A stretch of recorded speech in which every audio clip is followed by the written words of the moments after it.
안녕하세요. 글로벌모터즈 육동입니다. 전기차로 넘어가는 과도기의 산물로만 생각했던 하이브리드. 이 하이브리드가 알고 보니 가장 앞선 기술이었다는 것입니다. 지금 자동차 시장에는 여러가지 다양한 하이브리드 기술이 있는데요. 내연기관차에서 전기차로 넘어가는 과도기의 하이브리드에 대한 관심이 또 높아지고 있습니다.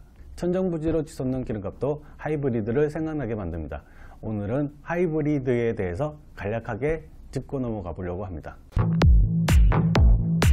자고로 자동차 역사는 100년이 넘었습니다. 말이 마차를 끌던 시절에서 자동차로 넘어오던 시절은 실제로는 200년이 넘었는데요. 우리가 잘 알고 있는 증기기관 때까지를 포함한 건데요. 이 당시 사람들은 석탄이나 동식물 기름 이외에 다른 에너지원을 찾는 데 관심이 많았던 것 같습니다. 전기차 역사도 원래 그쯤 있습니다.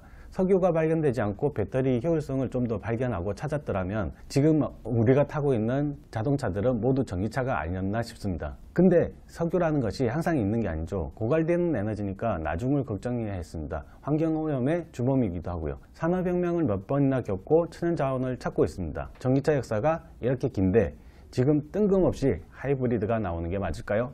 전기차 이유기도 하지만 하이브리드도 역사가 오래됐습니다. 1899년 포르쉐 박사가 인휠 전기 모터가 달린 가솔린 전기 하이브리드를 처음 내놨습니다. 아까 말했듯 100년 전 당시 모든 에너지원을 찾던 시기여서 효율성에도 아이디어가 많았던 것 같습니다. 당시에도 여러가지 시도를 한 거죠. 하이브리드 역시 당시에는 출력 대비 가성비가 떨어져서 상용화는 될 수 없었습니다. 이후 지난 1997년 약 100년이 지나서야 토요타 프리우스가 나옵니다. 판매를 하고 제대로 타고 다닐 수 있는 하이브리드가 처음 나온 거죠. 토요타 하이브리드 시스템은 직병렬 혼합 방식을 사용하고 있습니다. 요즘 대부분이 이런 방식을 사용하고 있는데요. 현대차는 참고로 병렬 구조를 사용하고 있습니다. 하이브리드 시스템은 크게 세 가지로 나눌 수 있습니다. 하나는 직렬, 또 하나는 병렬, 그리고 나머지는 직병렬 혼합입니다. 직렬, 병렬, 직병렬 이해가 좀 어려운데요. 학교 다닐 적 과학 시간에 사용했던 AA 배터리를 생각하시면 이해가 쉽습니다. 배터리 두 개를 일렬로 놓고 붙이면 직렬, 그리고 위아래로 나란히 놓는다면 병렬이 됩니다. 이 두 개의 배터리를 엔진과 모터라고 생각하시면 됩니다. 엔진과 모터가 바로 연결되어 있고 변속기가 붙으면 직렬, 엔진과 모터 사이에 변속기가 끼면 병렬이 됩니다. 전구는 바퀴가 되는 셈이죠. 두 가지 방법 모두 장단점이 있습니다. 우선 직렬은 엔진이 충전을, 모터가 구동을 하는 방식이라 전기차와 매우 흡사합니다. 얼핏 보기에는 혼다의 하이브리드가 여기 속한다고 말할 수 있겠는데요. 엔진에 모터가 바로 붙어 있는데 엔진은 모터를 돕는 역할을 합니다.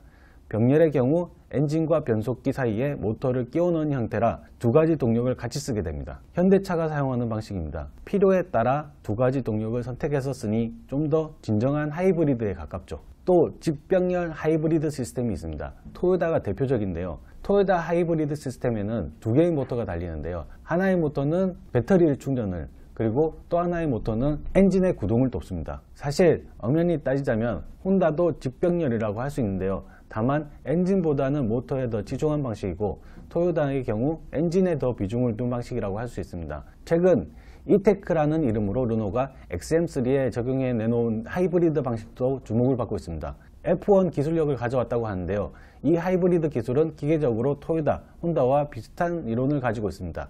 다만 에너지 순환을 좀 더 효율적으로 관리할 수 있도록 했다는 점이 부각됩니다. 르노만의 독특한 변속기가 이 역할을 합니다. 엔진에 물린 기어가 4단, 그리고 모터에 물린 기어가 2단으로 준비가 되어 있습니다. 소프트웨어적으로 빠르게 힘이 필요할 때와 저장할 때를 구분해 효율적으로 주행할 수 있도록 돕습니다.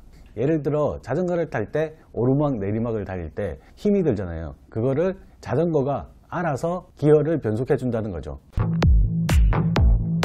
자, 지금까지 하이브리드에 대한 특장점을 간략하게 살펴봤는데요. 하이브리드는 결국 기계적으로 굉장히 복잡합니다. 배터리와 모터만 있으면 굴러가는 전기차와도 상당히 비교가 됩니다. 차가 똑똑해야 더 효율적일 수 있다는 걸 증명하는 게 하이브리드 기술력인 것 같습니다.